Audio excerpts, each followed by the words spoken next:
Today we are going to talk about these topics. Number 1, emotional affair or friendship. Number 2, quiz your love, is it love or infatuation?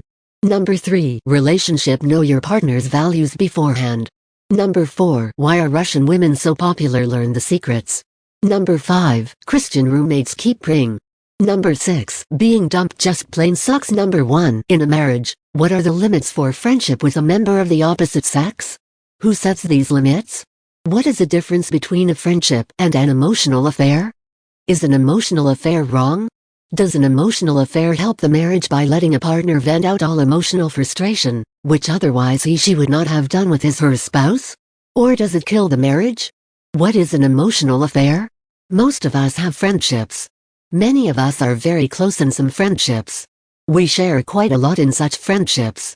But when one develops such a close friendship with one from the opposite sex, it can be termed as an emotional affair.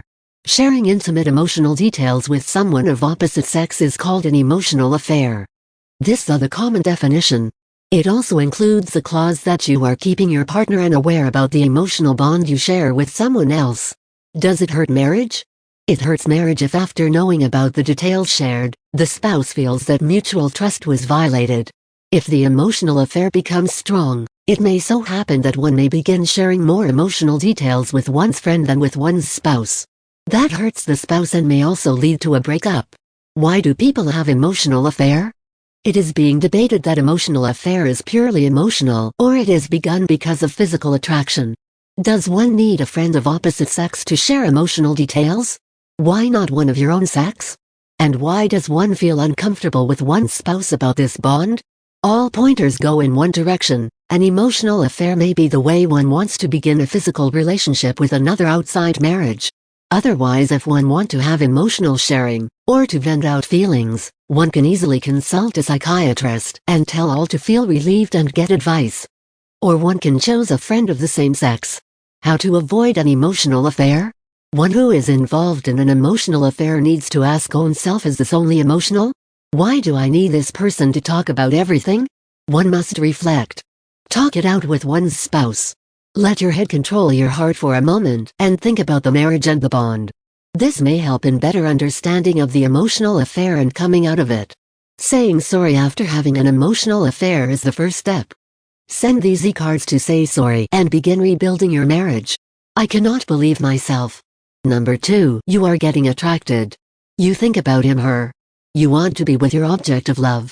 You are showing all the signs of being in love. But is it love? Or is it infatuation that will go away after some time? Let us examine this in little more detail. What is the difference between love and infatuation? The first difference is that infatuation is short-lived. It disappears soon. How will you test it? Think about all the qualities that are making you fall in this love. Now think of another person. Imagine that the new candidate has all the qualities in greater measure.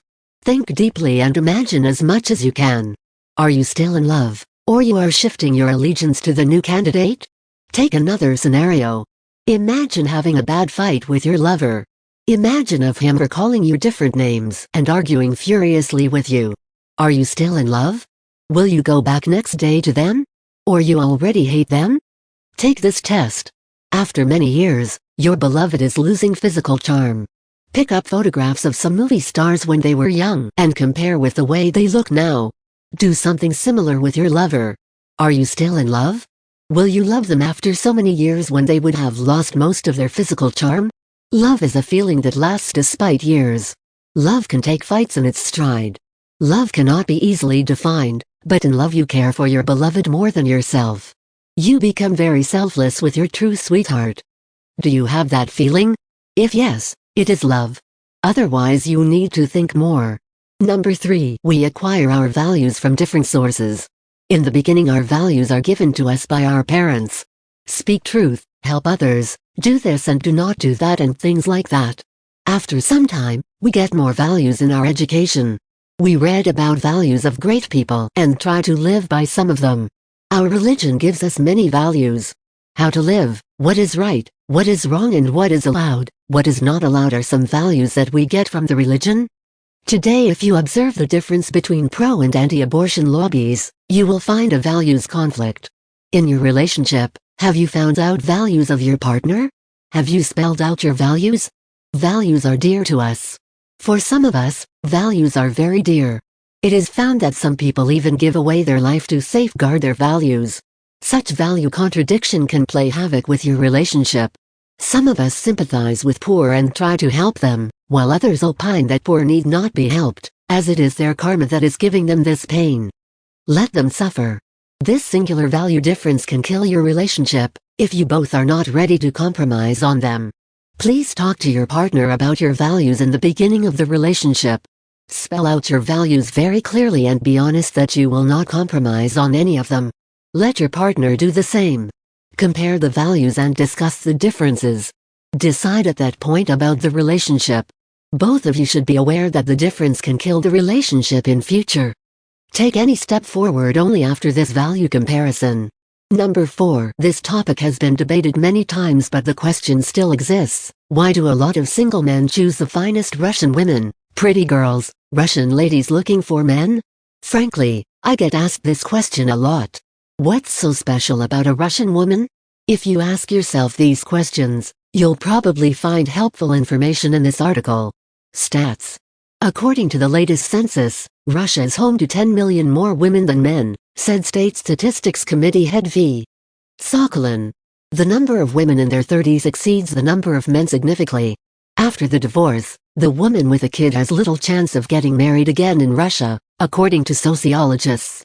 There are no men in Russia to get married to. Mortality rate of the working age males is extremely high. Keeping these stats in mind, check your dating opportunities in Russia as well. You will be shocked by the quality of Russian women looking for men. Beauty. The proverb "beauty is in the eyes of the beholder" confirms that tastes differ. The woman one man considers to be beautiful, another may think she is not. Effortless grace. Charming smile. Kindness. Beautiful cheekbones. Fair hair and skin? Hard to choose. Possibly, it makes an irresistible mix. Let's see it by the eyes of men. This is how Western men describe a genuine Russian woman: slant to the eyes. I can't resist this stunning beauty. Russian women are the most beautiful women I have seen. Should anything be added? However, nobody is able to judge by beauty alone. Let's see other finest Russian women's qualities. Family. The woman's marriage age in Russia is about 23-25 years old. It means a woman gets married comparatively young. At least she tries but fails. It looks unusual if a Russian woman at the age of 30 is still unmarried. She feels uncomfortable either. These are daily facts from the Russian woman's life. Being highly educated, she would prefer a stable and happy family to her career. Tireless commitment to her loved ones, she keeps the household herself. Her husband is a partner and not a competitor. More facts? Love and romance. Russian woman's romantic sweetness makes her search for a happy, fulfilling and loving relationship. She is extremely feminine, healthy, sexy, passionate, sensual and thankful. Love-making is not a hard work for her, it's the pleasure and the beauty of mutual satisfaction. The truth is that the Russian woman, while making love, is really making love. She wants to see the excitement in you, so give it to her. You will not regret. Education. You will be pleasantly surprised at the educational level of the finest Russian ladies looking for American men and marriage. A university or college degree is a common thing. It's not a bluff. Don't forget they are spiritual. The tradition of reading books, attending concerts, museums is still alive in Russia. Pretty Russian girls are extremely teachable. You will not believe how quickly they are able to begin speaking a new language and adapt themselves to the new circumstances. Do you think it's easy to leave the country of birth, relatives, friends, the job, and the native language? Try. It's extremely difficult. Ideal image? This is sure a common portrait of the finest Russian women, pretty girls, Russian ladies looking for men and marriage abroad. If you take into account the general qualities as well as concentrate on the real woman, you'll be fine. Start focusing on the given woman, communicate with her, ask and answer questions, let her know that you are sincere. Be yourself, let her know that you care about her. Any woman wants to be taken care of, how can you go wrong with that? The notion Russian woman includes women from Ukraine and Belarus as well, as they have very much in common. There are exceptions, so you should be very careful in your choice. Number 5. So you found a group of Christian roommates to move in with. You now have a potentially wonderful center of support at your home. However, it's up to you and your new roommates to take advantage of living with fellow Christians. If you don't actively pursue God together, it will make no difference that you have roommates who are believers. Let's explore a few ways to really utilize the power of a group of Christians living together. Firstly, be aware of each other's prayer concerns. Ask your roommates what their needs are. Make an easily updated list in a common room. Try putting a whiteboard up in the kitchen so that everyone can be kept up to date. And, of course, being aware of your roommates' needs isn't enough. You've got to actually be praying for them. Spend time every day saying a prayer for each roommate. And let them know that you're praying for them. They'll be sure to remember you as well. If you want to go a step further, you can have a weekly or even daily group prayer time. It doesn't have to be formal or anything. Just take 2 minutes a day to get together and pray for each other as well as for some common concerns. This will do wonders for your relationships with each other. Finally, if your roommates are really fired up, you can host a monthly prayer event at your home. Invite other Christian friends and people from your churches. Cook a meal, have some fun, spend some time in worship, and pray together. You'll be doing a wonderful community service and opening up many avenues for Christians in the area. Don't put too much pressure on yourself to make it an elaborate event. Just keep it simple. The important part is the fellowship and prayer time, not your decorations or fancy dishes. Making prayer the center of your relationship with your roommates will make a huge difference. Having a Christian support group at home is incredible and will change your life. Spend time praying for and with your roommates and you will see the change. Number 6. Hurricanes really suck. Even if they do not reach you, they still threaten your safety net. Florida survived last year's attack of Mother Nature, so we are a little more courageous this year. Not much, but a little. I would love to meet the person that pissed her off. Not only does she get even, but she does it with a vengeance. That's like PMS and menopause all wrapped up. So, for all you poor souls that are in for that ride, and have no clue what it is all about, think hurricane. It can turn in a second and destroy you. Oh, and it has many names also, like bitch, nag, crazy, nuts, annoying, female, insane, messed up, PMSing, hallucinating, on drugs, stupid bitch, mentally challenged, and that's just a few, except they are not in an alphabetical order like the hurricanes. Okay, so we are disorganized. Bite me. You seriously have to be PMSing to be able to understand. I can only hope that everyone gets as many laughs as I have so far typing this. Okay, now on to more serious matters in life. Today I received a question from a guy. Here is what he said, posted by anonymous. Last woman I was involved with was quite full of herself. So then why did she dump me? And my answer to him was this. Posted by Dorothy. Hey there, sorry to hear about your being dumped.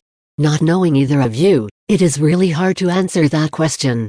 There are many reasons for people walking away from a relationship. It could have plain worn out. Also, they could have found someone else. Either way, it sucks, and you have to deal with the pain, and learn to get on with your life. It is a challenge, but it does make you aware of what being human is all about. There is a saying, if it doesn't kill you, it will only make you stronger. Also, I am a firm believer in, things do happen for a reason. Hang in there, things will get better, if you let them. Take care and thank you for sharing that with me. Being dumped really is one of the worst experiences, short of death, that we, as humans, are faced with in our lives. They say that death of a loved one is easier to learn to live with than a breakup, being dumped, or rejection. All of the above tell us that we are unacceptable to someone. We immediately turn it into ourselves, and that's when the self-blame seed is sown. Through self-blame we begin to feel shame. Shame is so painful that no one talks about it or even wants to think about it. Shame is the least identified emotion we as humans deal with, because we are ashamed of our shame. Shame is yet another negative emotion that captures and imprisons us in a pit of hell. It pulls us into a life of silence and inactivity, lying and hiding our true fears. When we are rejected in any situation, it is a true hit to our self-esteem. If we are weak in that area, then our fall is going to be very hard. If we are strong in that area, we will quickly become weak. I wrote this in a recent blog, when we first fall in love. What is that saying, love is blind? Ha! Now that's funny, because it really is blind. We trust so instantly and genuinely that we potentially set ourselves up for the biggest fall in our lives. Why is that? Is it because we are so driven by nature to want to trust someone? Or is trusting someone just a happier, easier way of life? So there it is, we as humans live to love and want to be loved. We are blinded by the romance of the word love. We are made happy by the word love, but we are also hurt by the word love. So why do we continually set ourselves up? We are gambling, and we do not even know it. Or, is life simply just that, a gamble? The bottom line is, no one wants to get dumped, because it is not in our nature to know how to accept it. How many of you have been dumped and just knew that your life had ended? You just knew that you will never see anything the same again. Well, you were partly correct there. It is like any other change in our lives. Things will be different than we are used to. Your life has definitely not ended. Yes, your partnership has ended with a person, and maybe it was not expected, but nor are hurricanes or wars. We deal with it all, we have to. We chose to survive. Think of it as starting a new life. Newness is positive and healthy. Look at things differently, and embrace all that newness. Do not fear it. Being dumped is just another chapter in your book of life. If you had no chapters, think how dull your book would be. Now, you can open yourself to another chapter, and believe me, there are many. If you spend the rest of your life wondering all the whys, just think, you have wasted even more of your precious time on something that has chosen another road. As for the fact that a person is full of themselves, that really has nothing to do with the whys of being dumped. Even the most confident people close doors on relationships. They in fact have more courage to do so than a person of less confidence, or being less full of themselves, so to speak. Who knows? All we know is that the decision has been made and you as a person, with intelligence, must turn the page. Getting stuck in that feeling just makes therapists rich. Life offers many, many humps and bumps. We trip and fall, over and over again. The trick is to get real good at picking yourself up and dusting off the old dirt. This is life. I told my daughter, when she was struck by her first Cupid's arrow, if you are going to get emotionally involved, be prepared to get emotionally uninvolved. It's life. One very important thing we must remember. When we are at the bottom and we feel we are worthless and will never ever trust again, it's nothing more than a human emotion. We know it as doubt. We can overcome doubt very easily. Look in the mirror, and tell yourself that you are unique, and you are going to make happiness your goal. You must risk all the falls to reach that goal. Letting yourself believe that you are deserving of another relationship is truly a risk, again another gamble. But what is life without a little risk? We have the power to overcome our negative self. We just need to do it. Self-doubt is not an option. Our doubts are traitors and make us lose the good we often might gain by fearing attempt.